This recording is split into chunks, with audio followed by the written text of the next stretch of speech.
ഹൃദ്രോഗമുള്ളവർക്ക് രാത്രി പെട്ടെന്ന് ശ്വാസം മുട്ടി എഴുന്നേൽക്കുന്നത് രണ്ട് സാഹചര്യങ്ങളിലാണ് ഉണ്ടാവാറ്. ഈ രണ്ട് സാഹചര്യങ്ങളിലും ശ്വാസം മുട്ടിൻ്റെ കാരണം ശ്വാസകോശത്തിൽ നീര് കെട്ടിയിട്ടാണ്. അതിൽ ഒരു അവസ്ഥ എങ്ങനെയാണെന്ന് വെച്ചാൽ ഇടത് വെൻട്രിക്കിൾ താഴത്തെ അറ പമ്പിങ് ശേഷി പെട്ടെന്ന് കുറഞ്ഞു പോയി കഴിഞ്ഞാൽ അതുകൊണ്ട് ശ്വാസകോശത്തിൽ നീർക്കെട്ടുണ്ടാവും. ശ്വാസകോശത്തിലെ ചില ഭാഗങ്ങളിലെ രക്തക്കൊഴലുകളിൽ പ്രഷർ കൂടുകയും ചെയ്യും. അപ്പോൾ പെട്ടെന്ന് ശ്വാസം മുട്ടി എഴുന്നേൽക്കും. കുറച്ച് നേരം ഇരിക്കുമ്പോൾ ശ്വാസം മുട്ട് കുറയും, പിന്നെയും കിടന്നുറങ്ങാൻ പറ്റിയെന്ന് വരും. ഇതുപോലെ വേറൊരു അവസ്ഥ ഉണ്ടാകുന്നത് ഇടത് വെൻട്രിക്കിളുടെയും ഇടത് ഏട്രിയത്തിൻ്റെയും മേലെയും താഴെയുള്ള അറകൾ തമ്മിലുള്ള വാൾവുണ്ട്, മൈട്രൽ വാൾവ്. ഈ മൈട്രൽ വാൾവിൽ തടസ്സമുള്ളവർക്കും അതിന് മൈട്രൽ സ്റ്റിനോസിസ് എന്നാണ് പറയുന്നത്. ഇതേപോലെ ശ്വാസകോശത്തിൽ നീര് കെട്ടിയിട്ട് രാത്രി പെട്ടെന്ന് ശ്വാസം മുട്ടുണ്ടാവാറുണ്ട്. രക്തപരിശോധനയ്ക്ക് ഹൃദയാഘാതവും ഹാർട്ട് ഫെയിലിയറും കണ്ടെത്താൻ കഴിയുമോ? യഥാർത്ഥത്തിൽ രണ്ട് പരിശോധനകൾ ആവശ്യമാണ്. ഒന്ന് ഹൃദയാഘാതം പരിശോധിക്കാൻ, മറ്റൊന്ന് ഹാർട്ട് ഫെയിലിയർ പരിശോധിക്കാൻ. ഹൃദയാഘാതത്തിന് ഏറ്റവും സാധാരണയായി ഉപയോഗിക്കുന്ന രക്തപരിശോധന ട്രോപ്പോണിൻ ആണ്. ഹാർട്ട് ഫെയിലിയറിന് BNP മസ്തിഷ്കതരം നാട്രിയൂററ്റിക് പെപ്റ്റൈഡ് അല്ലെങ്കിൽ അനുബന്ധ പ്രോട്ടീനായ NT-proBNP ഉപയോഗിക്കാം. BNP മുൻഗാമിയായ ProBNP ഹൃദയത്തിൻ്റെ താഴത്തെ അറകളായ വെൻട്രിക്കിളുകളിൽ സൂക്ഷിക്കുന്നു. ഫെയിലിയർ ഉണ്ടാകുമ്പോൾ ഇത് പുറത്തുവിടുകയും രക്തത്തിലെ എൻസൈമുകൾ BNP, NT-proBNP, N-terminal proBNP എന്നിവയായി വിഘടിപ്പിക്കുകയും ചെയ്യുന്നു. NT-proBNP ജൈവശാസ്ത്രപരമായി നിഷ്ക്രിയമായിരിക്കുമ്പോൾ BNP സജീവമായ ഹോർമോണാണ്. എന്നാൽ NT-proBNPക്ക് രക്തത്തിൽ ഉയർന്ന അർദ്ധായുസ് ഉള്ളതിനാൽ BNPയേക്കാൾ ഇത് പരിശോധിക്കുന്നതാണ് നല്ലത്.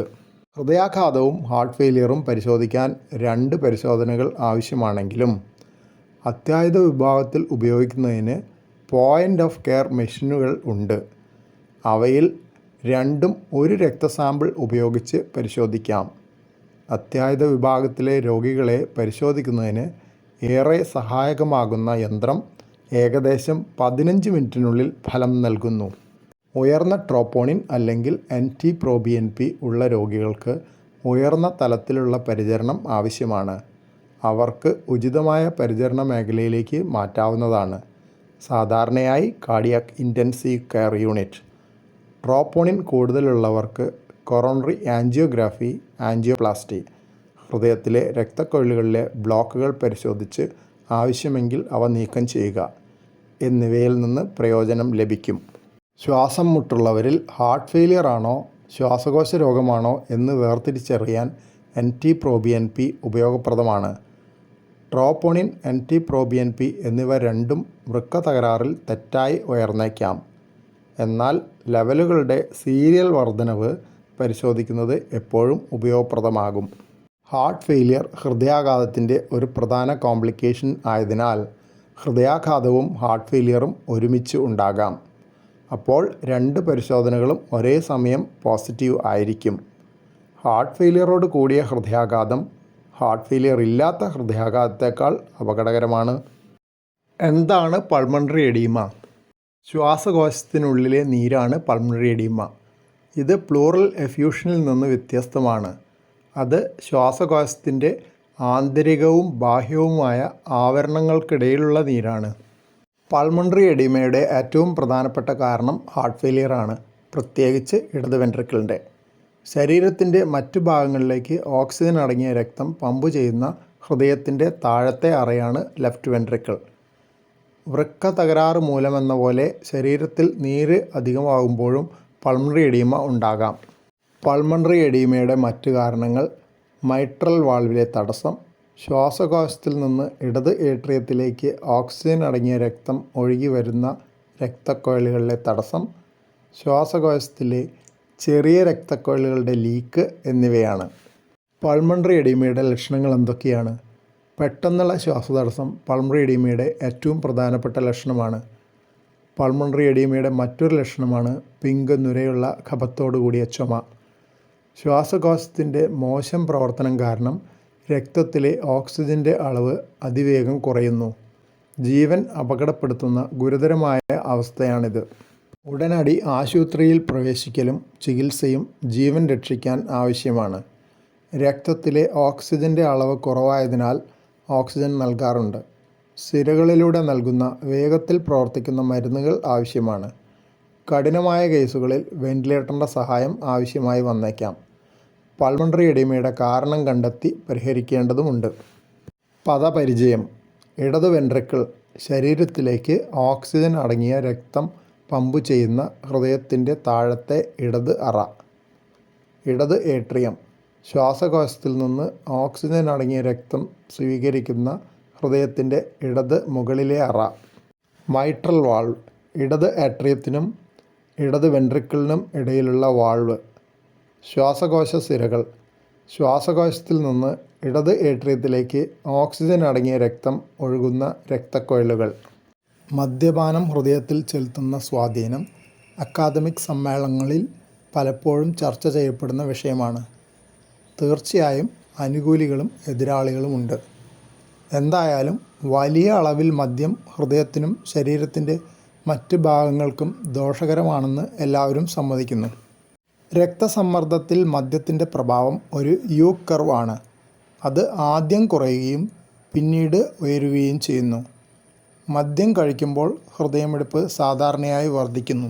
ഏട്രിയൽ ഫിബ്രിലേഷൻ കാരണം മദ്യപാനം കൊണ്ട് ഹൃദയതാളം ക്രമരഹിതമാകാം. ഇതിനെ ഹോളിഡേ ഹാർട്ട് സിൻഡ്രോം എന്ന് വിളിക്കുന്നു. ഹൃദയത്തിൻ്റെ മുകൾ അറകളിൽ നിന്ന് ഉത്ഭവിക്കുന്ന ക്രമരഹിതമായ വേഗത്തിലുള്ള താളമാണ് ഏട്രിയൽ ഫിബ്രിലേഷൻ. മദ്യപാനികൾ അല്പം വസ്ത്രം മാത്രം ധരിച്ച് വളരെ സമയം തണുത്ത സ്ഥലത്ത് തുടരുകയാണെങ്കിൽ വളരെ താഴ്ന്ന ശരീര താപനില അഥവാ ഹൈപ്പോതെർമിയ ഉണ്ടാവാം. മദ്യപാനത്തിൻ്റെ പ്രഭാവം മൂലം ചർമ്മത്തിലെ രക്തക്കൊഴലുകൾ വികസിക്കുന്നതിനാൽ ശരീരത്തിലെ ചൂട് നഷ്ടപ്പെടുന്നു. ശരീര താപനില വളരെ അധികം കുറഞ്ഞാൽ ഹൃദയമിടിപ്പ് കുറയാം. മദ്യപാനം 2 പ്രധാന ഹൃദ്രോഗങ്ങൾക്ക് കാരണമാകുന്നു. ഹൃദയത്തിൽ മദ്യത്തിൻ്റെ സാധാരണ പ്രഭാവം അസാധാരണമായ ഹൃദയതാളം ആണ്. ഹൃദയതാളത്തിൽ ഇടയ്ക്കിടെ ഉണ്ടാകുന്ന ക്രമക്കേടുകൾ മുതൽ ഏട്രിയൽ ഫിബ്രിലേഷൻ വരെ ആവാം. വലിയ അളവിൽ ആൽക്കഹോൾ ദീർഘകാലം ഉപയോഗിക്കുന്നത് ഹൃദയപേശികളെ ദുർബലപ്പെടുത്തുകയും ആൽക്കഹോളിക് കാർഡിയോമയോപ്പതി എന്നറിയപ്പെടുന്ന ആൽക്കഹോൾ സംബന്ധമായ ഹൃദയപേശി രോഗത്തിന് കാരണമാവുകയും ചെയ്യും. ഇത് ഹൃദയപേശികൾ ദുർബലമാവുകയും ഹൃദയം വലുതാവുകയും ചെയ്യുന്ന ഡയലേറ്റഡ് കാർഡിയോമയോപ്പതി എന്ന ഹൃദയപേശികളുടെ രോഗത്തിനോട് സാമ്യമാണ്. വ്യക്തി ക്രമാനുഗതമായി ശ്വാസതടസ്സം നേരിടുന്നു. കൂടാതെ ഹാർട്ട് ഫെയിലിയറിൻ്റെ ലക്ഷണങ്ങൾ പ്രത്യക്ഷപ്പെടുകയും ചെയ്യുന്നു. സമ്പൂർണ്ണ മദ്യവർജനത്തിലൂടെ ഇത് മെച്ചപ്പെടുമെങ്കിലും മദ്യാസക്തിയുടെ ആവർത്തനത്തോടെ ഇത് ആവർത്തിക്കാം. ഹോളിഡേ ഹാർട്ട് സിൻഡ്രോം സാധാരണയായി അമിത മദ്യപാനത്തെ തുടർന്നാണ് ഉണ്ടാകുന്നത്. ഇത് ഏട്രിയൽ ഫിബ്രിലേഷനിൽ കലാശിക്കുന്നു. വ്യക്തിക്ക് വേഗത്തിലുള്ള ക്രമരഹിതമായ ഹൃദയമിടിപ്പ്, ചിലപ്പോൾ തലകറക്കം അല്ലെങ്കിൽ ക്ഷണികമായ ബോധക്കേട് എന്നിവ അനുഭവപ്പെടുന്നു. അടുത്ത അമിത മദ്യപാനത്തോടൊപ്പം ഹോളിഡേ ഹാർട്ട് സിൻഡ്രോം വീണ്ടും ഉണ്ടാകാം. തൈറോയ്ഡ് ഗ്രന്ഥിയുടെ പ്രവർത്തനം കൂടിയാലും കുറഞ്ഞാലും ഹൃദ്രോഗം ഉണ്ടാകാം. തൈറോയ്ഡ് പ്രവർത്തനം വർദ്ധിക്കുമ്പോൾ ഹൃദയമിടിപ്പ് വർദ്ധിക്കുകയും ഹൃദയത്തിൻ്റെ ജോലിഭാരം വർദ്ധിക്കുകയും ചെയ്യുന്നു. കഠിനമായ കേസുകളിൽ ഹാർട്ട് ഫെയിലിയർ ഉണ്ടാവാം. വർദ്ധിച്ച തൈറോയ്ഡ് പ്രവർത്തനവുമായി ബന്ധപ്പെട്ട് ഹാർട്ട് ഫെയിലിയറിൻ്റെ ഒരു പ്രത്യേകത സാധാരണ ഹാർട്ട് ഫെയിലിയറിൽ നിന്ന് വ്യത്യസ്തമായി ഇതിൽ ഹൃദയത്തിൻ്റെ പമ്പിംഗ് പ്രവർത്തനം വളരെ അധികമായിരിക്കും എന്നതാണ്. സാധാരണ ഹാർട്ട് ഫെയിലിയറിൽ ഹൃദയത്തിൻ്റെ പമ്പിംഗ് പ്രവർത്തനം വളരെ കുറവായിരിക്കും. താഴ്ന്ന ഔട്ട്പുട്ട് ഹാർട്ട് ഫെയിലിയറിൽ കൈകാലുകൾ തണുത്തായിരിക്കുമ്പോൾ തൈറോയ്ഡ് പ്രവർത്തനം വർദ്ധിക്കുന്നതിനാലുള്ള ഉയർന്ന ഔട്ട്പുട്ട് ഹാർട്ട് ഫെയിലിയറിൽ കൈകാലുകൾ ഊഷ്മളമായിരിക്കും. തൈറോയ്ഡ് പ്രവർത്തനം വർദ്ധിക്കുമ്പോൾ മറ്റൊരു പ്രധാന പ്രശ്നം ഹൃദയതാളം ക്രമരഹിതമായേക്കാം എന്നതാണ്. ഈ അവസ്ഥ ഏട്രിയൽ ഫിബ്രിലേഷൻ എന്നറിയപ്പെടുന്നു. ഇതിൽ ഹൃദയത്തിൻ്റെ മുകൾ അറകൾ വളരെ വേഗത്തിൽ ക്രമരഹിതമായ സിഗ്നലുകൾ സൃഷ്ടിക്കുന്നു, പക്ഷേ അതിനാൽ ഏകദേശം നിശ്ചലമായി നിൽക്കുന്നു. അതിനാൽ മുകളിലെ ഇടത് അറയുടെ ഇടത് ഏട്രിയം ചില ഭാഗങ്ങളിൽ രക്തം നിശ്ചലമാവുകയും കട്ടപിടിക്കുകയും ചെയ്യാം. ഈ കട്ടകൾ തലച്ചോറിലെ രക്തക്കൊഴലുകളിലേക്ക് നീങ്ങുകയാണെങ്കിൽ ഒരു സ്ട്രോക്ക് ഉണ്ടാവാം. ഇടത് ഏട്രിയത്തിൽ നിന്ന് തലച്ചോറിലേക്ക് രക്തക്കട്ട നീങ്ങുന്നതിൻ്റെ ആനിമേഷൻ വീഡിയോ ഇവിടെ കാണിച്ചിരിക്കുന്നു. തലച്ചോറിൻ്റെ ഒരു രക്തക്കുഴൽ ഇതുമൂലം ബ്ലോക്ക് ആവുന്നത് കാണാം. തൈറോയ്ഡ് ഗ്രന്ഥിയുടെ പ്രവർത്തനം കുറയുന്നതും ഹൃദ്രോഗവുമായി ബന്ധപ്പെട്ടിരിക്കുന്നു. തൈറോയ്ഡ് പ്രവർത്തനം കുറയുമ്പോൾ കൊളസ്ട്രോളിൻ്റെ അളവ് കൂടും. ഇത് ഹൃദയത്തിൻ്റെ രക്തക്കുഴലുകളിൽ കൊറോണറി ആർട്ടറികൾ പ്ലാക്ക് അടിഞ്ഞുകൂടാനുള്ള സാധ്യത വർദ്ധിപ്പിക്കും. തൈറോയ്ഡ് പ്രവർത്തനം വളരെ കുറവായിരിക്കുമ്പോൾ ശരീരത്തിൻ്റെ വിവിധ ഭാഗങ്ങളിൽ ദ്രാവകം ശേഖരിക്കുന്നു. പെരിക്കാർഡിയം എന്നറിയപ്പെടുന്ന ഹൃദയത്തിൻ്റെ ആവരണത്തിനുള്ളിൽ ഇത് സംഭവിക്കാം. ഹൃദയത്തിൻ്റെ ആവരണത്തിനുള്ളിൽ ദ്രാവകം ശേഖരിക്കുന്നതിനെ പെരിക്കാർഡിയൽ എഫ്യൂഷൻ എന്ന് വിളിക്കുന്നു. ഹൃദയത്തെ കംപ്രസ് ചെയ്യുന്നത്ര കഠിനമാണെങ്കിൽ അത് ഹൃദയം ശരിയായി നിറയുന്നത് തടയുകയും രക്തസമ്മർദ്ദം കുറയുകയും ചെയ്യുന്നു. ഹൃദയത്തിൻ്റെ അൾട്രാസൗണ്ട് ഇമേജ് എക്കോകാർഡിയോഗ്രാം ഹൃദയത്തിന് ചുറ്റുമുള്ള ദ്രാവക ശേഖരണം കാണിക്കുന്നു. PE എന്ന് അടയാളപ്പെടുത്തിയിരിക്കുന്നു. പെരിക്കാർഡിയൽ എഫ്യൂഷൻ്റെ ചുരുക്കം. ഗർഭസ്ഥാവസ്ഥയുടെ അവസാന മാസത്തിലോ പ്രസവിച്ച് 5 മാസത്തിനുള്ളിലോ ഉണ്ടാകുന്ന ഹൃദയപേശികളുടെ രോഗമാണ് പെരിപ്പാർട്ടം കാർഡിയോമയോപ്പതി. ഇടത് വെൻട്രിക്കിൾ ഹൃദയത്തിൻ്റെ താഴത്തെ ഇടത് അറ വളരെ ദുർബലമാവുകയും വലുതായിത്തീരുകയും ചെയ്യുന്നു. ഇടത് വെൻട്രിക്കിളിന് രക്തം നന്നായി പമ്പ് ചെയ്യാൻ കഴിയാത്തതിനാൽ അത് ഇടത് മുകളിലെ അറയിൽ പ്രഷർ കൂട്ടുകയും ശ്വാസകോശത്തിൽ വെള്ളക്കെട്ട് ഉണ്ടാക്കുകയും ചെയ്യുന്നു. ഇത് പൾമണറി എഡീമ എന്നറിയപ്പെടുന്നു. ഇത് കടുത്ത ശ്വാസതടസ്സത്തിന് കാരണമാകുന്നു. ഹൃദയത്തിന് രക്തം നന്നായി പമ്പ് ചെയ്യാൻ കഴിയാതെ വരുമ്പോൾ ചിലപ്പോൾ രക്തസമ്മർദ്ദവും കുറയും. വ്യക്തിയുടെ പ്രായത്തിനനുസരിച്ച് പെരിപ്പാർട്ടം കാർഡിയോമയോപ്പതിയുടെ സാധ്യത വർദ്ധിക്കുന്നു. ഇത് ഏകദേശം 4000 ഗർഭധാരണങ്ങളിൽ ഒന്നിൽ സംഭവിക്കാം. കൂടാതെ മൊത്തം ഹൃദയപേശികളിലെ രോഗങ്ങളിൽ 4% പ്രതിനിധാനം ചെയ്യുന്നു. ഹൃദയത്തിൻ്റെ അൾട്രാസൗണ്ട് പഠനമായ എക്കോകാർഡിയോഗ്രാം വഴി രോഗം നിർണ്ണയിക്കാനാകും. ചിലപ്പോൾ രോഗികൾ വളരെ ആവശ്യതയിലാവുകയും മരിക്കുകയും ചെയ്യാം. ഭാവിയിൽ ഗർഭസ്ഥാവസ്ഥയിൽ ആവർത്തിക്കാനുള്ള സാധ്യതയുണ്ട്. തുടർന്നുള്ള ഗർഭധാരണം ഒഴിവാക്കുന്നതാണ് നല്ലത്. സുഖം പ്രാപിച്ച അപൂർവം ചിലർ സുരക്ഷിതമായി അടുത്ത ഗർഭധാരണത്തിന് വിധേയരായിട്ടുമുണ്ട്. ഇടത് വെൻട്രിക്കിളിൻ്റെ പമ്പിംഗ് പ്രവർത്തനത്തിൽ എന്തെങ്കിലും സ്ഥിരമായ തകരാറുണ്ടെങ്കിൽ ഭാവിയിലെ ഗർഭധാരണം തികച്ചും അപകടകരമാണ്. പെരിപ്പാർട്ടം കാർഡിയോമയോപ്പതിയുടെ ചില കേസുകളിലെങ്കിലും ഒരു ജനിതക പശ്ചാത്തലം രേഖപ്പെടുത്തിയിട്ടുണ്ട്. പ്രസവശേഷം പതിവ് പോലെ സുഖം പ്രാപിക്കാത്ത കേസുകളിൽ ഇത് കൂടുതലാണ്. സുഖം പ്രാപിക്കാത്തവരിൽ ചിലരുടെ ബന്ധുക്കൾക്ക് രോഗനിർണയം നടത്താത്ത ഡയലേറ്റഡ് കാർഡിയോമയോപ്പതി ഉണ്ടായിരുന്നു. പെരിപ്പാർട്ടം കാർഡിയോമയോപ്പതിക്ക് സമാധാനമായ എന്നാൽ ഗർഭധാരണവുമായി ബന്ധമില്ലാത്ത ഹൃദയപേശി രോഗമാണ് ഡയലേറ്റഡ് കാർഡിയോമയോപ്പതി. ജനിതക പഠനങ്ങൾ അവയിൽ ചിലതിൽ ഹൃദയപേശികളിലെ പ്രോട്ടീനിലുള്ള ജീൻ എൻകോഡിങ്ങിൽ മ്യൂട്ടേഷനുകൾ കാണിച്ചു. ക്യാൻസറും പെരിപ്പാർട്ടം കാർഡിയോമയോപ്പതിയും തമ്മിലുള്ള ബന്ധം നിർദ്ദേശിക്കപ്പെട്ടിരിക്കുന്നു. ജർമ്മനിയിൽ നിന്നുള്ള ഒരു പഠനത്തിൽ പെരിപ്പാർട്ടം കാർഡിയോമയോപ്പതി ബാധിച്ച ചില രോഗികൾക്ക് പെരിപ്പാർട്ടം കാർഡിയോമയോപ്പതിക്ക് മുമ്പോ ശേഷമോ ക്യാൻസർ ഉണ്ടായിരുന്നു. അവരിൽ ചിലർ ഹൃദയപേശികളെ ദുർബലപ്പെടുത്തുന്ന ക്യാൻസർ മരുന്നുകൾ ഉപയോഗിച്ചിരുന്നു.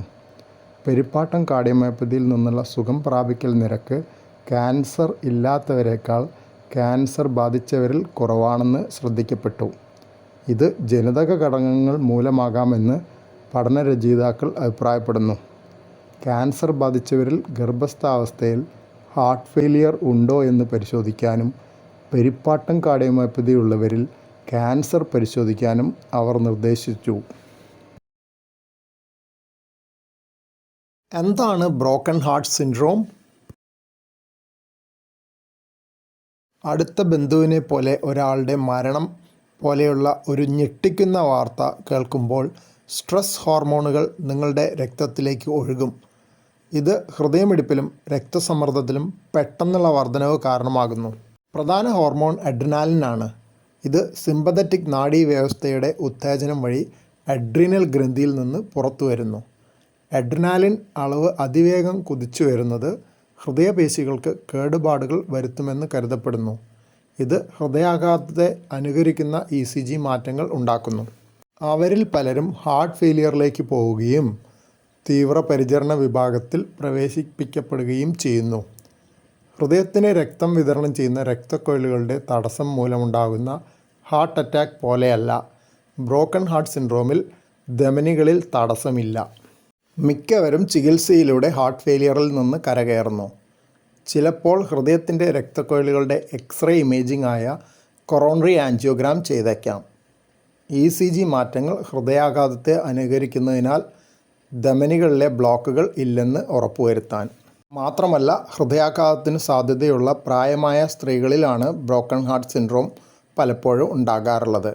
അതിനാൽ രോഗനിർണയത്തിലും ചികിത്സയിലും ബ്ലോക്കുകൾ ഇല്ലെന്ന് ഉറപ്പുവരുത്തുന്നത് പ്രധാനമാണ്. ബെഡ് റെസ്റ്റും മരുന്നുകളും വഴി ഹാർട്ട് ഫെയിലിയറിനുള്ള ചികിത്സയാണ് പതിവ്.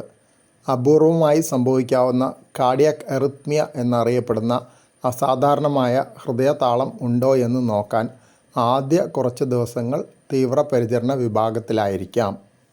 അവ സംഭവിക്കുകയാണെങ്കിൽ അത് ചിലപ്പോൾ മാരകമായേക്കാം. തീവ്രമായ മാനസിക സമ്മർദ്ദം മൂലമുണ്ടാകുന്ന ഹൃദയപേശി രോഗമായ stress cardiomyopathy, apical ballooning cardiomyopathy, Takotsubo cardiomyopathy എന്നിവയാണ് ഈ അവസ്ഥയുടെ മെഡിക്കൽ പദങ്ങൾ. ഹൃദയത്തിൻ്റെ താഴത്തെ അറയായ ഇടത് വെൻട്രിക്കിളിൻ്റെ ബലൂണിംഗ് ചിത്രങ്ങളിലെ ജാപ്പനീസ് ഒക്ടോപ്പസ് കെണിയോട് സാമ്യമുള്ളതാണ്. അതിനാൽ ആണ് ടെക്കോസുബോ കാർഡിയോമയോപ്പതി എന്ന പേര്. ദൈനംദിന മാനസിക സമ്മർദ്ദങ്ങൾ ബ്രോക്കൺ ഹാർട്ട് സിൻഡ്രോമിന് കാരണമാകില്ല. ഞെട്ടിപ്പിക്കുന്ന ഒരു വാർത്ത കേൾക്കുമ്പോൾ പെട്ടെന്ന് അഡ്രിനാലിൻ ലെവൽ ഉയരുന്നത് യഥാർത്ഥത്തിൽ കടുത്ത മാനസിക സമ്മർദ്ദത്തെ നേരിടാൻ നിങ്ങളുടെ ശരീരത്തെ സജ്ജമാക്കാനാണ്. എന്നാൽ ചിലപ്പോൾ അത് വിപരീത ഫലമായി മാറുന്നു. ഇത് ചില വ്യക്തികളുടെ ഹൃദയത്തിന് താൽക്കാലിക തകരാറുണ്ടാക്കാം. കൃത്യമായ കാരണം അജ്ഞാതമാണെങ്കിലും സൂക്ഷ്മ രക്തക്കുഴലുകളുടെ ക്ഷണികമായ സങ്കോചത്തിൻ്റെ ഫലമായി ഹൃദയപേശികളിലെ കോശങ്ങളിലേക്കുള്ള രക്തവിതരണം കുറയുന്നതാണ് ഇതിന് കാരണമെന്ന് കരുതപ്പെടുന്നു. ദുർബലമായ ഹൃദയപേശികൾ അഗ്രഭാഗത്ത് ബലൂണുകൾ പോലെ വികസിക്കുന്നു. അതിനാൽ എപ്പിക്കൽ ബലൂണിംഗ് കാർഡിയോമയോപ്പതി എന്ന് വിളിക്കുന്നു. ഹൃദയപേശികളുടെ ബലഹീനത സാധാരണയായി താൽക്കാലികമാണ്. ദിവസങ്ങൾക്കോ ആഴ്ചകൾക്കോ ഉള്ളിൽ സുഖം പ്രാപിക്കും. ആഗോളതലത്തിൽ ജനങ്ങളുടെ പ്രായം വർദ്ധിക്കുന്നതിനാൽ ഹാർട്ട് ഫെയിലിയറിൻ്റെയും ക്രോണിക് കിഡ്നി ഡിസീസ് അഥവാ CKD-യുടെയും വ്യാപനം വർദ്ധിച്ചുകൊണ്ടിരിക്കുകയാണ്. അതിനാൽ വിട്ടുമാറാത്ത വൃക്കരോഗങ്ങളിൽ ഹാർട്ട് ഫെയിലിയർ കൂടുതലായി കാണപ്പെടുന്നു. ഹാർട്ട് ഫെയിലിയറിൽ CKD-യുടെ സാന്നിധ്യം രോഗാവസ്ഥയും മരണനിരക്കും വർദ്ധിപ്പിക്കുന്നു. പൊതുവെ ഹൃദ്രോഗികളിൽ ഫലപ്രദമായ മരുന്നുകളുടെയും ഹാർട്ട് ഫെയിലിയർ ഡിവൈസ് പോലുള്ള പ്രത്യേക ഉപകരണങ്ങളുടെയും ഉപയോഗം വർദ്ധിച്ചിട്ടുണ്ടെങ്കിലും CKD ഉള്ളവർക്ക് വേണ്ടത്ര പ്രയോജനം ലഭിച്ചിട്ടില്ല. CKD എന്നത് ആരോഗ്യത്തിന് പ്രത്യാഘാതങ്ങൾ ഉണ്ടാക്കുന്ന രീതിയിൽ 3 മാസത്തിൽ അധിക കാലമായി വൃക്കയുടെ ഘടനയിലോ പ്രവർത്തനത്തിലോ ഉള്ള തകരാറുകളാണ്. മൂത്രത്തിൽ ആൽബുമിൻ എന്നറിയപ്പെടുന്ന ഒരു പ്രോട്ടീൻ നഷ്ടപ്പെടുന്നത്, മൂത്രത്തിൻ്റെ സൂക്ഷ്മദർശിനിയിൽ കാണപ്പെടുന്ന തകരാറുകൾ, കിഡ്നി ബയോപ്സിയിൽ രേഖപ്പെടുത്തിയിരിക്കുന്ന തകരാറുകൾ, അൾട്രാസൗണ്ട് സ്കാനിങ്ങിലോ മറ്റ് ഇമേജിംഗ് ടെസ്റ്റുകളിലോ രേഖപ്പെടുത്തിയ വൃക്കകളുടെ ഘടനയിലെ തകരാറുകൾ എന്നിവ വൃക്ക തകരാറിൻ്റെ അടയാളങ്ങളിൽ ഉൾപ്പെടുന്നു. ഡയാലിസിസ് ചെയ്യുന്നവർക്കും ഡയാലിസിസ് ആവശ്യമില്ലാത്ത വൃക്കരോഗമുള്ളവർക്കും ഹാർട്ട് ഫെയിലിയർ ഉണ്ടാകാം. സ്വാഭാവികമായും ഡയാലിസിസ് ചെയ്യുന്നവർക്ക് വൃക്കരോഗത്തിൻ്റെ തീവ്രത കൂടുതലായിരിക്കും. ഹാർട്ട് ഫെയിലിയറിൽ ഉപയോഗിക്കുന്ന പ്രധാന മരുന്നുകൾ ഹാർട്ട് ഫെയിലിയറും മിതമായ CKD-യും ഉള്ളവരിലും ഉപയോഗിക്കാം. എന്നാൽ ഈ മരുന്നുകളിൽ ചിലത് രക്തത്തിലെ പൊട്ടാസ്യത്തിൻ്റെ അളവ് വർദ്ധിപ്പിക്കുന്നതിന് കാരണമാകുന്നതിനാൽ ജാഗ്രത ആവശ്യമാണ്. ചിലത് വൃക്കകളുടെ പ്രവർത്തനത്തെ ക്ഷണികമായി വഷളാക്കിയേക്കാം. ഹാർട്ട് ഫെയിലിയറും വൃക്കരോഗവും കൂടിച്ചേരുമ്പോൾ ആവശ്യമായ മറ്റൊരു കൂട്ടം മരുന്നുകൾ മൂത്രത്തിൻ്റെ അളവ് വർദ്ധിപ്പിക്കുന്നവയാണ്. ഇവ ഡയൂററ്റിക്സ് എന്നറിയപ്പെടുന്നു. അധിക ജലാംശം നിലനിർത്തുന്നതിൽ നിന്ന് ആശ്വാസം ലഭിക്കുന്നതിന് പലപ്പോഴും ഈ മരുന്നുകളുടെ സംയോജനവും ഉയർന്ന ഡോസുകളും ഹാർട്ട് ഫെയിലിയർ ഉള്ള CKD-യിൽ ആവശ്യമാണ്. ഈ സാഹചര്യത്തിൽ വൃക്കകളുടെ പ്രവർത്തനം മോശമാകുന്നതിനും രക്തത്തിലെ സോഡിയം, പൊട്ടാസ്യം മുതലായ ഇലക്ട്രോലൈറ്റുകളുടെ വ്യതിയാനങ്ങൾക്കും സൂക്ഷ്മ നിരീക്ഷണം ആവശ്യമാണ്. ശരീരത്തിലെ ചുവന്ന രക്താണുക്കളുടെ ഉൽപ്പാദനത്തെ പ്രോത്സാഹിപ്പിക്കുന്ന ഹോർമോണിൻ്റെ ഉൽപ്പാദനം വൃക്കയിൽ നിന്നായതിനാൽ CKD ഉള്ളവർക്ക് പലപ്പോഴും അനീമിയ അഥവാ ഹീമോഗ്ലോബിൻ്റെ അളവ് കുറയൽ ഉണ്ടാകാറുണ്ട്. ഇരുമ്പ് സത്ത് അടങ്ങിയ മരുന്നുകൾ ഇടയ്ക്കിടെ സിരകളിലൂടെ ഡ്രിപ്പായി നൽകുന്നത് CKD-യിലെ ഹാർട്ട് ഫെയിലിയർ മൂലം ആശുപത്രിയിൽ പ്രവേശിപ്പിക്കേണ്ടതിൻ്റെ ആവശ്യകത ഗണ്യമായി കുറയ്ക്കുന്നതായി കണ്ടെത്തിയിട്ടുണ്ട്. ഇരുമ്പ് സത്ത് അടങ്ങിയ മരുന്നുകൾ ഉപയോഗിച്ചുള്ള ചികിത്സ CKD ഉള്ള ഹാർട്ട് ഫെയിലിയറിൻ്റെ രോഗലക്ഷണങ്ങൾ കുറയ്ക്കുന്നതിനും ഉപയോഗപ്രദമാണ്. ശരിയായ സമയബന്ധിതമായ വൈദ്യുത സിഗ്നലുകൾ നൽകിക്കൊണ്ട് ഇടത് വെൻട്രിക്കിളിൻ്റെ വിവിധ ഭാഗങ്ങളുടെ സങ്കോചങ്ങളെ സമന്വയിപ്പിക്കുന്നതിനാൽ ഹാർട്ട് ഫെയിലിയർ ഡിവൈസിനെ കാർഡിയാക് റീസിങ്ക്രണൈസേഷൻ തെറാപ്പി എന്ന് വിളിക്കുന്നു. ഇടത് വെൻട്രിക്കിൾ ഹൃദയത്തിൻ്റെ താഴത്തെ അറയാണ്. ഇത് ശരീരത്തിലുടനീളം രക്തം പമ്പ് ചെയ്യുന്നു. ചർമ്മത്തിനടിയിൽ ഒരു ഉപകരണം സ്ഥാപിച്ച് ഹൃദയത്തിൻ്റെ 3 അറകളിലേക്ക് സിരകളിലൂടെ കടത്തുന്ന 3 ലീഡ് വയറുകളുമായി ബന്ധിപ്പിച്ചാണ് നടപടിക്രമം. ഹൃദയത്തിൻ്റെ വൈദ്യുത റെക്കോർഡിംഗ് ആയ ECG, ഹൃദയത്തിൻ്റെ അൾട്രാസൗണ്ട് സ്കാൻ, എക്കോകാർഡിയോഗ്രാം തുടങ്ങിയ പരിശോധനകൾ വഴി നിർണ്ണയിക്കുന്ന ഹാർട്ട് ഫെയിലിയർ ഉള്ള അനുയോജ്യരായ രോഗികളിൽ മാത്രമേ വില കൂടിയ ഹാർട്ട് ഫെയിലിയർ ഡിവൈസ് സ്ഥാപിക്കാൻ കഴിയൂ. ഈ ഉപകരണം CKD ഉള്ള ഹാർട്ട് ഫെയിലിയർ രോഗികളിൽ മരണനിരക്കും ആശുപത്രി പ്രവേശനവും കുറയ്ക്കുന്നതായി തെളിയിക്കപ്പെട്ടിട്ടുണ്ട്. CKD ഉള്ള രോഗികളിൽ ശരീരത്തിൽ നിന്ന് അധിക ജലാംശം നീക്കം ചെയ്യുന്നതിനുള്ള മറ്റൊരു മാർഗം പെരിറ്റോണിയൽ ഡയാലിസിസ് ആണ്. പെരിറ്റോണിയൽ ഡയാലിസിസിൽ ഒരു ട്യൂബ് ഉപയോഗിച്ച് ഒരു പ്രത്യേക ഫ്ലൂയിഡ് വയറിനുള്ളിൽ ഇടുന്നു. കുടലിന് പുറത്തുള്ള വയറിൻ്റെ ആന്തരിക പാളിയാണ് പെരിറ്റോണിയം. പെരിറ്റോണിയത്തിന് പ്രത്യേക ഫ്ലൂയിഡിലേക്ക് അധിക ജലാംശം കൈമാറാൻ കഴിയും. ഏതാനും മണിക്കൂറുകൾക്ക് ശേഷം ഫ്ലൂയിഡ് പുറത്തെടുക്കുന്നു. മാലിന്യ ഉൽപ്പന്നങ്ങളും അധിക ജലാംശവും നീക്കം ചെയ്യപ്പെടുന്നു. ഹോസ്പിറ്റലിൽ നിന്ന് പെരിറ്റോണിയൽ ഡയാലിസിസ് ട്യൂബ് ഘടിപ്പിച്ചിട്ടുണ്ടെങ്കിൽ കെയർ ടേക്കർക്ക് ഇത് വീട്ടിൽ നിന്ന് തന്നെ ചെയ്യാം. എന്നാൽ ജലാംശം അമിതമായി നീക്കം ചെയ്യാതിരിക്കാൻ ശ്രദ്ധിക്കേണ്ടതുണ്ട്. കാരണം അത് രക്തസമ്മർദ്ദം കുറയാൻ ഇടയാക്കും. ചികിത്സിക്കുന്ന ഡോക്ടറുടെ നിർദ്ദേശങ്ങൾ ഇക്കാര്യത്തിൽ പാലിക്കേണ്ടതുണ്ട്. ഹാർട്ട് ഫെയിലിയർ ഉള്ള CKD രോഗികളിൽ ശരീരത്തിൽ നിന്ന് അധിക ജലാംശം നീക്കം ചെയ്യുന്നതിനുള്ള മറ്റൊരു പ്രത്യേക മാർഗം ആശുപത്രിയിൽ നിന്നോ ഡയാലിസിസ് സെൻ്ററിൽ നിന്നോ സാധാരണ ഡയാലിസിസ് സമയത്തുള്ള അൾട്രാ ഫിൽട്രേഷൻ ആണ്. ഡയാലിസിസ് മെംബ്രെയിനിൽ ഡയാലിസിസ് മെഷീൻ വഴി നെഗറ്റീവ് മർദ്ദം നൽകിയാണ് ഇത് ചെയ്യുന്നത്. രക്തസമ്മർദ്ദം കുറയാൻ ഇടയാക്കുന്ന അമിതമായ ജലാംശം നീക്കം ചെയ്യൽ ഉണ്ടാകാതിരിക്കാൻ ഈ സാഹചര്യത്തിലും അതേ ജാഗ്രത ആവശ്യമാണ്. ക്യാൻസറിനുള്ള ചികിത്സ ഹൃദയത്തെ ബാധിക്കുമോ? ക്യാൻസർ ചികിത്സ ഹൃദയത്തെ പ്രധാനമായും 2 തരത്തിൽ ബാധിക്കാം. ക്യാൻസറിന് നൽകുന്ന ചില മരുന്നുകൾ ഹൃദയത്തെ ബാധിക്കാം. ഹൃദയത്തിന് അടുത്തുള്ള അവയവങ്ങളിലെ ക്യാൻസറിന് നൽകുന്ന റേഡിയേഷൻ കാരണം ഹൃദയത്തിന് ആവശ്യമില്ലാത്ത റേഡിയേഷൻ ലഭിക്കാം. ക്യാൻസർ ചികിത്സ മൂലം ഹൃദയത്തിൻ്റെ പ്രവർത്തനം തകരാറിലാകാനുള്ള ഏറ്റവും സാധാരണമായ കാരണം ആന്ത്രാസൈക്ലിൻസ് എന്ന ഒരു കൂട്ടം മരുന്നുകൾ ഉപയോഗിച്ചുള്ള കീമോതെറാപ്പിയാണ്. ഈ ഗ്രൂപ്പിലെ മരുന്നുകളിൽ ഒന്നാണ് എഡ്രിയാമൈസിൻ. മറ്റ് അനുബന്ധ മരുന്നുകളും ഉണ്ട്. മറ്റു തരത്തിലുള്ള കീമോതെറാപ്പി മരുന്നുകളും ഹൃദയപേശികളെ തകരാറിലാക്കാം. ചിലതരം കീമോതെറാപ്പി മരുന്നുകൾ ഹൃദയത്തിൻ്റെ രക്തധമനികളെ ബാധിക്കാം. അതിനാൽ ഈ മരുന്നുകൾ ഉപയോഗിച്ചുള്ള ക്യാൻസർ കീമോതെറാപ്പിക്ക് മുമ്പ് ഹൃദയത്തിൻ്റെ പ്രവർത്തനത്തെക്കുറിച്ചുള്ള വിലയിരുത്തൽ പതിവായി നടത്താറുണ്ട്. ഹൃദയത്തിൻ്റെ പ്രവർത്തനത്തെ ബാധിക്കുന്നത് ചികിത്സയുടെ തുടക്കത്തിലോ പിന്നീടോ സംഭവിക്കാം. അപൂർവമാണെങ്കിലും പതിറ്റാണ്ടുകൾക്ക് ശേഷവും രേഖപ്പെടുത്തിയിട്ടുണ്ട്.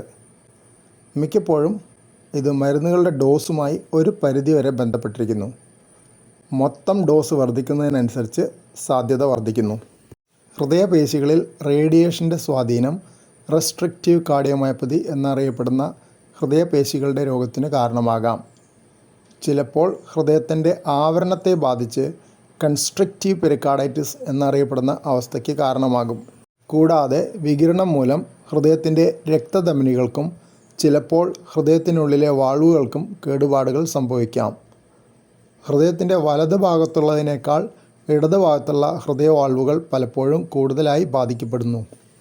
റേഡിയേഷനും കീമോതെറാപ്പിയും ഒരേ വ്യക്തിക്ക് നൽകുമ്പോൾ ഹൃദയത്തിന് കേടുപാടുകൾ സംഭവിക്കാനുള്ള സാധ്യത കൂടുതലാണ്. എന്നാൽ ക്യാൻസർ പോലെയുള്ള ജീവൻ അപകടപ്പെടുത്താൻ സാധ്യതയുള്ള ഒരു രോഗത്തിന് ചികിത്സ നിഷേധിക്കണമെന്ന് ഇതിനർത്ഥമില്ല. കേടുപാടുകൾ കുറയ്ക്കുന്നതിന് മതിയായ മുൻകരുതലുകൾ എടുക്കാം. നേരത്തെയുള്ള കണ്ടെത്തലിനുള്ള നിരീക്ഷണം നേരത്തെയുള്ള ചികിത്സയ്ക്ക് സഹായിക്കും. ആധുനിക റേഡിയേഷൻ ഉപകരണങ്ങൾക്ക് ഹൃദയത്തിന് കേടുപാടുകൾ സംഭവിക്കുന്നത് ഒഴിവാക്കിക്കൊണ്ട് ക്യാൻസർ കോശങ്ങളിലേക്ക് റേഡിയേഷൻ ബീം കേന്ദ്രീകരിക്കുന്ന പ്രത്യേക സാങ്കേതിക വിദ്യകൾ ഉപയോഗിച്ച് ഹൃദയത്തിൻ്റെ കൊളാട്രൽ കേടുപാടുകൾ കുറയ്ക്കാൻ കഴിയും. കാർഡിയോളജിയിൽ CRT എന്നത് കാർഡിയാക് റീസിങ്ക്രണൈസേഷൻ തെറാപ്പിയെ സൂചിപ്പിക്കുന്നു. ഇടത് വെൻട്രിക്കിളിൻ്റെ ഇജക്ഷൻ ഫ്രാക്ഷൻ അഥവാ പമ്പിംഗ് ശേഷി കുറവുള്ള ഹാർട്ട് ഫെയിലിയറിൽ CRT ഉപയോഗിക്കുന്നു. ഇടത് വെൻട്രിക്കിൾ ഹൃദയത്തിൻ്റെ താഴത്തെ ഇടത് അറയാണ്. CRT എന്നത് ഹൃദയത്തിൻ്റെ 3 അറകളിൽ, അതായത് വലത് മുകൾ അറയായ വലത് ഏട്രിയത്തിലും വലത് താഴത്തെ അറയായ വലത് വെൻട്രിക്കിളിലും ഇടത് വെൻട്രിക്കിളിലും വൈദ്യുത ലീഡുകൾ സ്ഥാപിക്കുന്ന ഒരു തരം പേസ് മേക്കറാണ്. കുറഞ്ഞ ഇജക്ഷൻ ഫ്രാക്ഷൻ എന്നാൽ എന്താണ് അർത്ഥമാക്കുന്നത് എന്ന് ഈ ചിത്രം വ്യക്തമാക്കുന്നു. രക്തം നിറഞ്ഞ ശേഷം ചുരുങ്ങുമ്പോൾ ഇടത് വെൻട്രിക്കിളിൽ നിന്ന് പമ്പ് ചെയ്യപ്പെടുന്ന രക്തത്തിൻ്റെ അംശമാണ് ഇജക്ഷൻ ഫ്രാക്ഷൻ.